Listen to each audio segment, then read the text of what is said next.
सफल ये ड्रामा रहा और इसमें बहुत बड़ा संदेश है कि भगवान चैतन्य आए और एक नया युग स्थापित किया। तो उस समय कलयुग के प्रभाव के कारण ऐसी कुरीतियाँ बन गई थी कि कोई हिंदू अगर मुसलमान के संपर्क में आ जाए और मुसलमान का जो पानी है उसके सिर में पड़ जाए तो हिंदू समाज उसको स्वीकार नहीं करेगा। और प्रभुपाद कहते हैं कि भारत में मुसलमानों की संख्या इसी कारण से बहुत बढ़ी। तो भारत में जो मुसलमान हैं वो बाहर से नहीं आए बल्कि हिंदुओं को ही मुसलमान बनाया गया। तो ये जो कुरीतियाँ थीं इस प्रकार की थीं, लेकिन भगवान चैतन्य ने जो संदेश दिया वो शास्त्रों के आधार पर दिया। तो भगवान ही जो है संपूर्ण धर्म के ज्ञाता हैं और संपूर्ण धर्म के पिता हैं, संपूर्ण धर्म के रक्षक हैं और संपूर्ण धर्म की स्थापना करने वाले हैं। तो उन्होंने हरिनाम संकीर्तन धर्म की स्थापना की कि कलयुग का ये धर्म है, हरिनाम संकीर्तन। और अगर हिंदू समाज अगर नहीं स्वीकार करता तो भगवान चैतन्य ने इस बात की चिंता नहीं की कि इस प्रकार की कुरीति को सुधारा जाए। भगवान चैतन्य ने उनकी दृष्टि बहुत दूर की है। भगवान की दृष्टि बहुत दूर की होती है। तो अगर हिंदू समाज अगर किसी व्यक्ति को नहीं स्वीकार करता है कि मुसलमान ने उसके सिर में पानी डाल दिया है तो कोई आवश्यकता नहीं है, ऐसे हिंदू समाज की भी कोई आवश्यकता नहीं है। भगवान चैतन्य ने एक अलग ही वैष्णवों का समाज बनाया। तो भगवान चैतन्य ने सुबुद्धि राय को जो आदेश दिया कि वृंदावन में जाओ, हरे कृष्ण मंत्र का जाप करो, है ना। तो जब कोई व्यक्ति हरे कृष्ण मंत्र का जाप करता है तो वो अगर प्रकृति के तीनों गुणों से ऊपर उठ जाए तो जो ब्राह्मण, क्षत्रिय, वैश्य, शूद्र ये चारों वर्णों से भी ऊपर हो गया तो ब्राह्मण से भी ऊपर हो गया, है ना।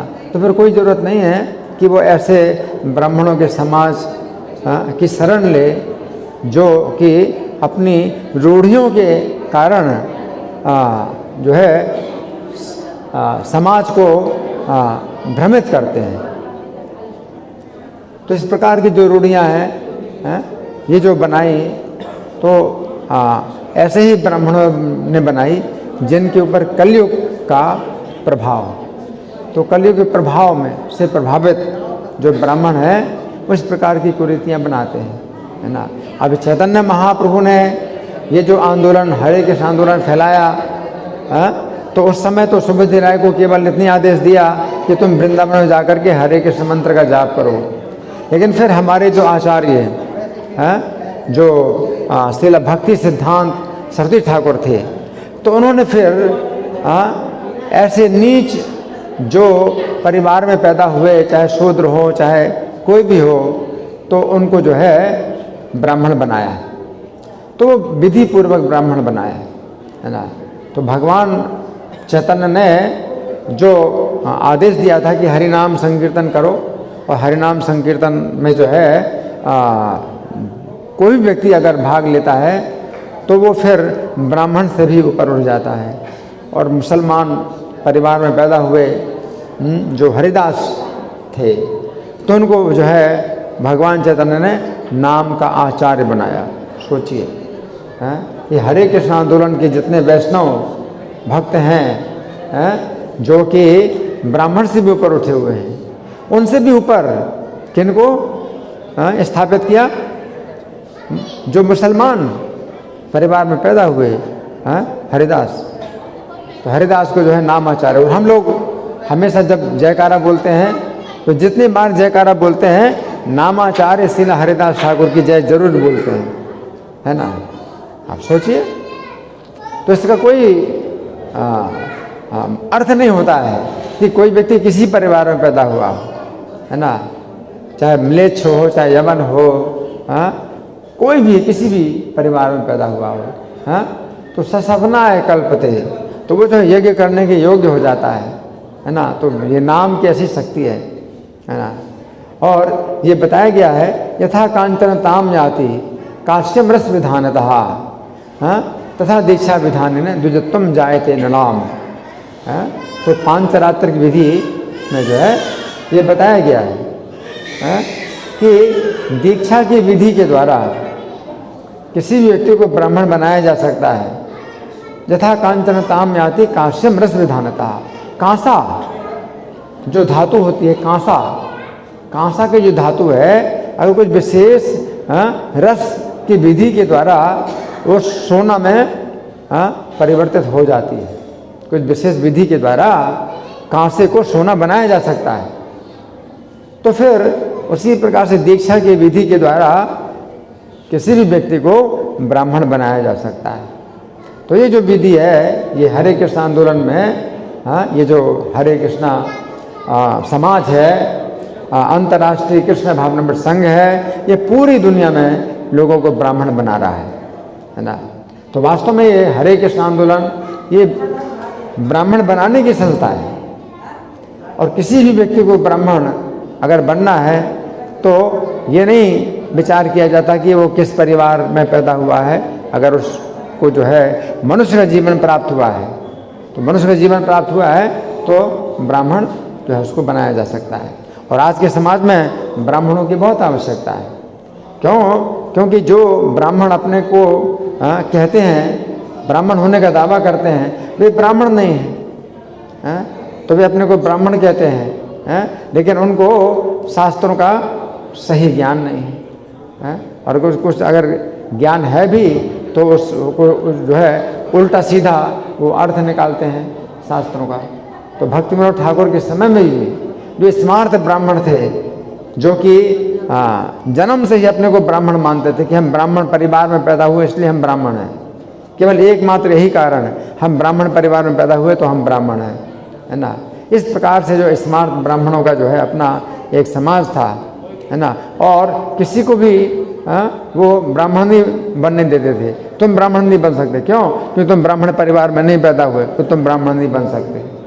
तो इस प्रकार से उन्होंने जो है अपने जो है आधिपत्य अपना जो है बना लिया था समाज में। जो है सबसे बड़े वो जो है अपने अधिकारी बन गए थे, है ना।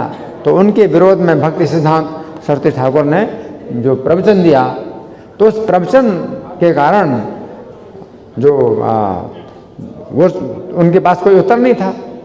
और उन्होंने जो है वैष्णव का जो स्थान है वो ब्राह्मण से ऊपर सिद्ध किया। और वैष्णव के लिए उन्होंने बताया कि कोई भी वैष्णव बन सकता है, इसमें ब्राह्मण की जो है आवश्यकता नहीं कि ब्राह्मण बने। कोई भी जो है जो पाप योनि भी, और गीता में भगवान भी कहते हैं, क्या कहते हैं, माँ में पार्थ व्यापार करते ये विश्व पाप योनि, कि मेरा आश्रय लेकर के कोई पाप योनि भी हो, मतलब उसका जन्म ही हुआ है पापियों के परिवार में। पाप योनि स्त्रियों वैश्या तथा शूद्रास ते यान्ति परम गति, स्त्रियाँ हैं, वैश्य शूद्र हैं, वे भी परम गति में जाएंगे। तो अगर परम गति जानने के अधिकारी हो गए, वैकुंठ जाने के अधिकारी हो गए आप, तो अब क्या जरूरत है कि कोई ब्राह्मण समाज आपको स्वीकार न करे। तो हरिनाम की विधि के द्वारा अगर आप वैकुंठ जाने के अधिकारी हो गए तो मनुष्य के समाज में फिर कितना आपका सम्मान होना चाहिए। कोई ब्राह्मण बन करके ऐसे जो है अपना अधिकार जमाते हैं कि हमारे नियम हमारे कानून चलेंगे, लेकिन वे ब्राह्मण हैं जो है स्वयं वैकुंठ नहीं जा सकते, ना वैकुंठ जा सकते, ना किसी को वैकुंठ भेज सकते हैं, है ना। बल्कि उनको तो दोबारा मनुष्य का जीवन भी मिलना मुश्किल है। क्योंकि अगर ऐसे जो रूढ़ियाँ बनाते हैं और अपने ब्राह्मणपना का जो है अभिमान रखते हैं, तो फिर अगला जो जीवन है उनका वो कैसा होगा, कोई नहीं जानता है कि कैसा उनका अगला जीवन होगा। तो वो तो फिर जो है ब्राह्मण जो है बनने की बात तो बहुत दूर है, उनका तो मनुष्य बनना भी बहुत मुश्किल है। तो वैकुंठ जाने की बात क्या है। तो इसलिए हरे कृष्ण आंदोलन है ये हर व्यक्ति को जो है वैकुंठ जाने का रास्ता दिखाता है। अगर वैकुंठ जाने का आपको रास्ता मिल गया तो फिर उनको किसी भी व्यक्ति को जो है विधिवत ब्राह्मण बनाया जाता है। तो सबसे पहले ब्राह्मण दीक्षा सबसे पहले होती है हरिनाम दीक्षा, कि आप जो है मनुष्य के जीवन में आप आइए, पशु के जीवन से आप ऊपर उठिए, हरिनाम दीक्षा के द्वारा आप जो है मनुष्य बनिए। और फिर इस हरिनाम दीक्षा के से आगे फिर अगर आप जो है तपस्या के नियमों का पालन करते हैं और शास्त्रों का अध्ययन करते हैं और कृष्ण भावनामृत के विज्ञान को समझते हैं तो फिर दूसरी दीक्षा होती है ब्राह्मण दीक्षा। तो किसी व्यक्ति को ब्राह्मण बनाया जाता है और उसका कोई विचार नहीं किया जाता है कि वो किस परिवार में पैदा हुआ है। तो पूरी दुनिया में लोग ब्राह्मण बन रहे हैं, जो कि म्लेच्छ, जिनको म्लेच्छ कहा जाता है, गोरे लोग हैं, तो उनका जीवन इतना अशुद्ध था, मांसाहार, व्यभिचार, जुआ, नशा, उसी में डूबे, उसी में पैदा हुए। उन म्लेच्छों को भी प्रभुपाद ने क्या किया, ब्राह्मण बनाया। तो भक्ति सिद्धांत सरस्वती ठाकुर ने भी जब ये शुरू किया था ब्राह्मण बनाना, तो स्मार्त ब्राह्मणों ने फिर बहुत जो है इनके संबंध में षड्यंत्र किया और इनकी हत्या करने के लिए पुलिस से जो है बातचीत की। पुलिस के अधिकारियों को 25,000 रुपया उस समय उन्होंने इकट्ठा किया कि पुलिस के अधिकारियों को देने के लिए, केवल इसी कारण से कि अगर हम इनके साथ कुछ करेंगे तो आप कोई कदम नहीं उठाना हमारे विरुद्ध। तो 25,000 रुपया पुलिस के अधिकारियों को दे रहे थे और उन्होंने कहा कि हम इनको जो है प्रसाद के नाम पर जहर खिला देंगे, और आप जो है इस मामले में चुप रहना, हमारे विरुद्ध कोई कार्यवाही नहीं करना। ये पुलिस के अधिकारी भी भगवान चूँकि हृदय में बैठे हैं, तो पुलिस के अधिकारियों ने कहा कि भाई ये काम हम करते ज़रूर हैं, लेकिन एक साधु के लिए हम नहीं करेंगे। हम इतना बड़ा पाप नहीं मोल लेंगे कि एक साधु की आप हत्या करो और हम जो है आपसे पैसा लें और जो है कोई कार्यवाही ना करें, हम पैसा नहीं लेंगे। तो पुलिस के अधिकारियों ने पैसा मना कर दिया और भक्ति सिद्धांत सरस्वती ठाकुर को एकांत में बुला करके कहा कि आप समझ जाइए, आपके लिए जो है वो आपकी हत्या करना चाहते हैं, और हमें 25,000 रुपये दे रहे थे। हम तो ये काम जरूर करते हैं, लेकिन साधु के लिए हम नहीं करेंगे। और आप सावधान रहिए कि कोई भी किसी प्रकार का प्रसाद के नाम पर आपको कुछ खिलाए तो आप जो है नहीं खाना, आप सावधान रहना। तो भक्ति सिद्धांत सरस्वती ठाकुर भी जो है संभल गए और अपना जो विश्वसनीय जो सेवक था उसके हाथ का बनाया हुआ ही प्रसाद ग्रहण करते थे, किसी के हाथ से जो है प्रसाद नहीं ग्रहण करते थे। उन्होंने जो है बहुत ध्यान रखा इस बात का। तो इससे पता चलता है फिर प्रभुपाद ने जो है इसी कार्य को और आगे बढ़ाया। तो भक्ति सिद्धांत सरस्वती ठाकुर ने भारत में लोगों को ब्राह्मण बनाया और प्रभुपाद ने क्या किया, पूरी दुनिया में लोगों को ब्राह्मण बनाया, पूरी दुनिया में लोगों को ब्राह्मण बनाया, है ना। इस प्रकार से जो आंदोलन है एक अलग ही समाज है, एक अलग ही समाज है। ये हरे कृष्णा समाज, हरे कृष्णा सोसाइटी, ये इस्कॉन सोसाइटी एक अलग ही सोसाइटी है। तो इसमें मतलब किसी भी व्यक्ति को ब्राह्मण बनाया जाए और ब्राह्मण उसी प्रकार से कोई व्यक्ति बन सकता है जैसे कि कोई डॉक्टर बनता है या इंजीनियर बनता है। तो ये थोड़ी इंजीनियर का लड़का है तो इंजीनियर कहलाएगा, ऐसा थोड़ी है। डॉक्टर का लड़का है तो डॉक्टर कहलाएगा, ये थोड़ी कहलाएगा, है ना। कोई व्यक्ति जो है डॉक्टर के परिवार में पैदा हुआ तो डॉक्टर थोड़ी बन जाता है। उसको विधिवत उसको प्रशिक्षण जब मिलता है और उसको प्रमाण पत्र मिलता है इंजीनियरिंग का तो इंजीनियर बनता है, और डॉक्टर का प्रमाण पत्र मिलता है तो डॉक्टर बनता है। उसी प्रकार से ब्राह्मण भी जो कोई भी व्यक्ति बनता है उचित प्रशिक्षण के द्वारा बनता है। तो हरे कृष्ण आंदोलन में जो भक्त होते हैं उनको ब्राह्मण बनने का प्रशिक्षण दिया जाता है और फिर उनका जो चरित्र है, चरित्र का निर्माण किया जाता है, उनका शुद्ध चरित्र होता है। उनके बातचीत और उनके उठने बैठने से पता चलता है कि हाँ ये जो है कुछ ऊंचे धरातल के व्यक्ति हैं, इनकी चेतना जो है इतनी शुद्ध है।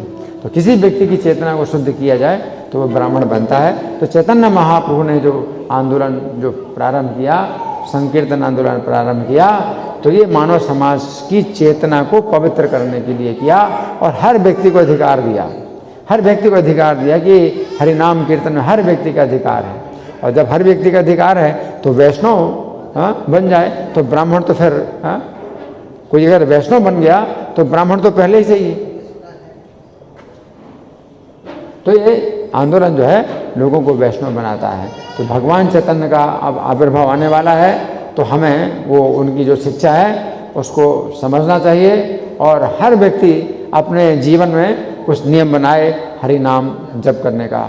संख्या का जो है नियम बनाइए कि आप कितनी संख्या नाम की करेंगे, 1 माला करेंगे, 2 माला करेंगे और दूसरों को भी बताइए।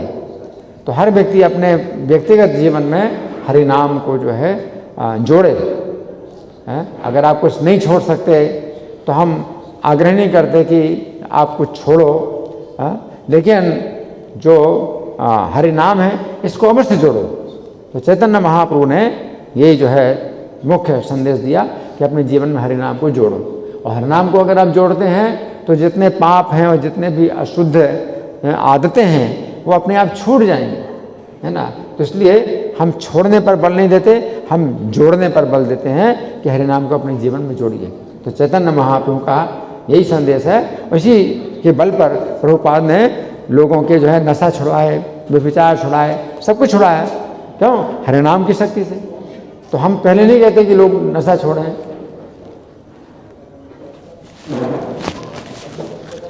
पहले हम नहीं कहते कि लोग नशा छोड़ें या जुआ छोड़ें, मांसाहार छोड़ें। कोई व्यक्ति अगर नहीं छोड़ता है तो हम आग्रह नहीं करते कि ये नशा छोड़ो, जुआ छोड़ो, मांसाहार छोड़ो। हम आग्रह करते हैं कि हरि नाम को जोड़ो। तो इस जोड़ने पर हम जो है जोड़ देते हैं। और जब ये हरि नाम जुड़ता है तो व्यक्ति स्वतः उसकी जो चेतना शुद्ध हो जाती है। तो जो कार्य वो करता था पहले उसको स्वतः नफरत हो जाती है। तो हरि नाम का ये जो आंदोलन है ये जो है बहुत बड़ा प्रयोग है। तो प्रभुपाद यही कहते हैं तात्पर्य में कि आप प्रयोग करो, इस हरि नाम का प्रयोग करो और स्वयं देखो कि आपके जीवन में कैसे जो है परिवर्तन होता है, आपकी चेतना कैसे शुद्ध होती है। धन्यवाद। श्री चैतन्य कथा महामहोत्सव की जय, श्रील प्रभुपाद की जय हो। हरे कृष्णा।